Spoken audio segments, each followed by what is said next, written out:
السلام علیکم خواتین و حضرات، دیکھتے ہیں حسب حال. میں ہوں آپ کا میزبان جنید سلیم اور شو میں میرا ساتھ دے رہی ہیں ناجیہ اور عزیزی.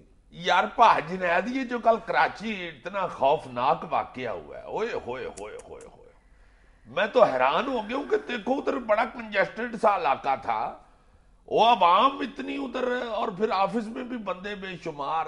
یہ یار کیا ہو رہا ہے ہمارے ساتھ؟ پھر وہی خون، وہی لاشیں، وہی آہو بکا.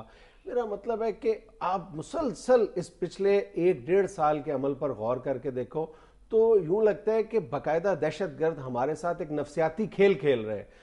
جو ہی ہمیں یہ تھوڑا سا اطمینان ہونے لگتا ہے کہ اللہ کا شکر ہے اب کچھ حالات قابو میں ہیں، تو پھر وہ ایک بڑے پیمانے پر حملہ کر دیتے ہیں جس سے ہمارے حوصلے ایک دفعہ پھر پست ہو جاتے ہیں. اور اس پر غور کرو تو ہم اسی نتیجے پہ پہنچتے ہیں کہ یہ جتنی مرضی لمبی جنگ ہے، یہ ابھی تک تو دہشت گردی جیت رہے ہیں، ہم نہیں کم از کم جیت رہے. ہائے ہائے، میرا خیال ہے یہ کراچی کے اندر لا اینڈ فورسنگ جو ایجنسیاں ہیں ان پہ میرا خیال ہے سب سے بڑا حملہ تھا. ہاں، کراچی کی حد تک تو جو لا انفورسنگ ایجنسیز ہیں ان کا یہ سب سے بڑا اٹیک تھا، لیکن اس سے پہلے لاہور میں بڑے حملے ہوئے ہیں. لاہور میں تو ایف آئی اے کی بلڈنگ میں بھی دھماکہ ہوا تھا، وہ ماڈل ٹاؤن میں بھی اسی طرح کی کسی ایجنسی میں بھی بم چل گیا تھا، بہت خوفناک. لیکن کراچی میں یہ سب سے بڑا اٹیک تھا. یار اتنا خوفناک اٹیک، اور دیکھو وہ کتنا کنجسٹڈ سا علاقہ تھا، ادھر عوام بیچاری، عورتیں خون سے بھری ہوئی، بچے زخمی، کیسے مناظر، بڑا ہی ظالمانہ حملہ تھا بھائی. اور بالکل ایک تنگ گلی میں یہ جا کے دہشت گردوں نے حملہ کیا ہے. حالانکہ اس دفتر کو جانے والی جتنی کنیکٹڈ روڈز تھیں وہ بلاک کی گئی تھیں، اور اس کے باوجود دہشت گرد کامیاب ہو گئے، اور اس کے نتیجے میں جو سیویلین کیجوالٹیز ہیں وہ بھی بہت زیادہ ہوئی ہیں. میرا خیال ہے کہ اب وقت آ گیا ہے کہ ہماری حکومت کو سنجیدگی کے ساتھ یہ فیصلہ کر لینا چاہیے کہ جو ایسی بلڈنگز ہیں جو بہت زیادہ سینسٹیو ہیں، ایسے دفاتر جہاں پر ان دہشت گردوں سے تفتیش کا عمل جاری ہے، ان بلڈنگز کو کم از کم شہروں سے باہر منتقل کر دینا چاہیے فوری طور پہ. یعنی وہ جو اہلکار ادھر کام کر رہے ہیں ان کو باہر بھیج دیں، صرف ان کی کوئی سیفٹی نہیں. نہیں، خدا نہ خواستہ، میرے کہنے کا قطعی طور پر یہ مطلب نہیں ہے. یہ ان کی سیفٹی کے لیے بھی ضروری ہے. جو پولیس آفیشلز ہماری حفاظت کے لیے اس وقت اپنے فرائض سر انجام دے رہے ہیں، یہ ان کی سیکیورٹی کے لیے بہت ضروری ہے. عوام کے لیے بھی یہ بہت سود مند فیصلہ ہوگا.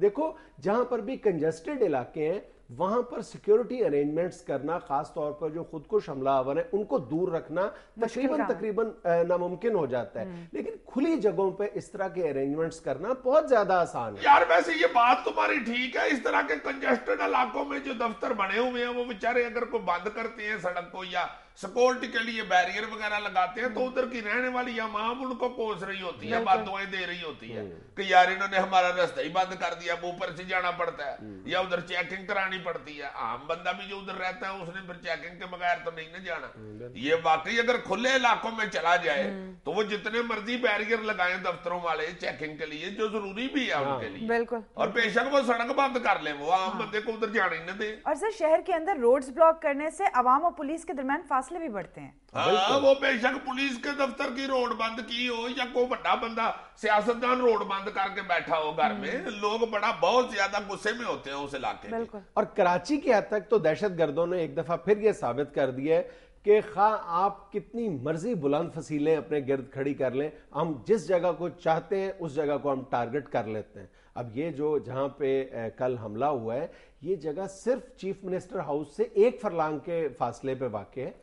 اس کا مطلب ہے کہ خدا نہ خواستہ انہوں نے یہ ثابت بھی کر دیا ہے کہ وہ کل کلا ہمارا جو کراچی کا جو ریڈ زون ایریا ہے جو بہت ہی زیادہ سینسٹیو ہے اور بہت زیادہ اس کے گرد وہاں پر سیکیورٹی ارینجمنٹس پوری آب و تاب کے ساتھ موجود ہیں، اس کو بھی ہٹ کر سکتے ہیں. جہاں پہ امریکن کونسلیٹ ہے، گورنر ہاؤس ہے، آئی جی آفس ہے. اوئے ہوئے ہوئے، کراچی کو تو ہم نے روشنیوں کا شہر کہہ کر کے نظر لگا دیا. ایسا ہمارا یہ بد نصیب شہر ہے. وہاں کے رہنے والے بیچارے ہمارے بہن بھائی ایک وار سے بچتے ہیں تو دوسرے کے سامنے آ جاتے ہیں، ایک ظلم سے چھپ رہے ہوتے ہیں تو دوسرے کا سامنا ہو جاتا ہے.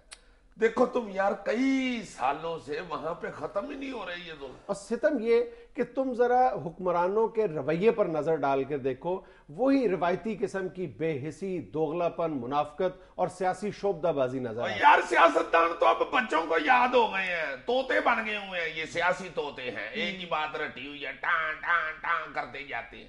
تو میں حیران کن بات بتاؤں, اب تم نے مجھے کل فون کیا نا کہ یار جی شو یہ نہیں کرنا, بہت بڑا واقعہ ہو گیا, مجھے پتا نہیں تھا اس وقت, میں دوڑ کے ٹی وی کے آگے بیٹھ گیا.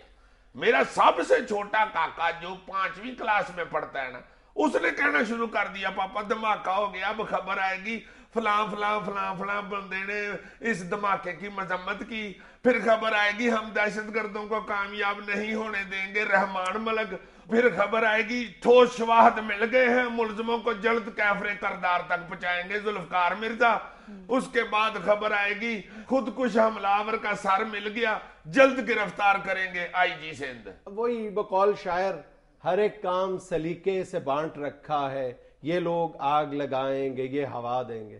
ہائے ہائے.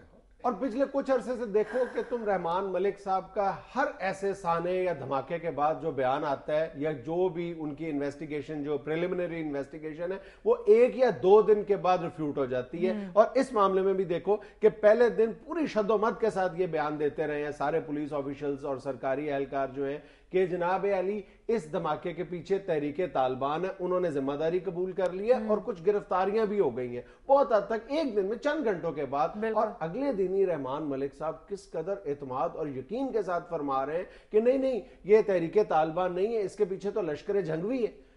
خدا کے بندو, آپ کتنی جلدی کتنی بڑی بڑی سٹیٹمنٹس بغیر سوچے سمجھے جانے بوجھے آپ دے دیتے ہو. یار تم ان کی بے حسی کا عالم دیکھو کہ وہاں چلو دھماکہ تو چلو ہو گیا, اور یار ادھر کوئی نہ شہری کو مدد پہنچی ہے مدد کے لیے, اب آج سارا دن نہ کوئی صوبائی کو مدد پہنچی ہے, وہاں محلے کے لوگ بیچارے اپنی مدد آپ کے تحت ملبہ اٹھا رہے ہیں. یار ملبہ تو چکا دو ان کے ساتھ مل کے, اللہ معاف کرے اللہ نہ کرے, پتہ نہیں ملبے کے نیچے کو اور کو بندے دبے ہوئے ہیں. سر ویسے یہ خونی کھیل جس نہج پہ پہنچ چکا ہے نا, حکمرانوں کو اب جاگ جانا چاہیے. اللہ لوگ کے موج کرنے دو حکمرانوں کو, میں تو خدا کے آگے ہی دعا کرتا ہوں کہ اللہ پاک اپنی رحمتوں کے صدقے اب یہ کراچی کی حالت ٹھیک کر دے. آمین. ناظرین یہاں ہم لیتے ہیں کمرشل بریک, ہمارے ساتھ رہیے گا.